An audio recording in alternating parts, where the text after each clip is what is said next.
waliwo family obudde buno nga taata yaddira house gaalo n'atandika okumuganza house gaalo n'akola enteekateeka ya maama waawako okufa n'amala n'abeera ng'agamba kabeerere ddala mu baana y'abamanyi.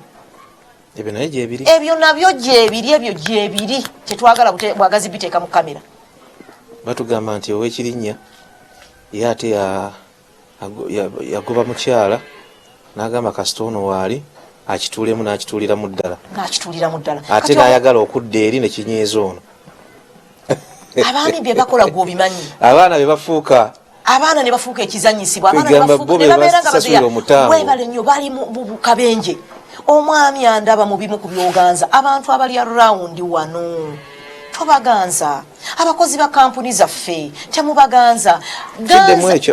Abantu abali around wano bo temubaganza. Abakozi tebeeganza. Abakozi temweganza. Kati taata ono omukyalo ono ateeka okuba bwe yamukwana yamubuulira ebiri ewaka. Omukyalo ono ng'ayagala kulumba abakyala bawamba. Omukyala kati oyo omukyalo omulaba ateeka okuba yagamba nnyo omusajja ntwale ewaka. Ate oli yafudde lwaki tontwala? Ate oli yafudde lwaki? Ayinza n'okuba ku lumbe lw'omukyalo ono yaliwo.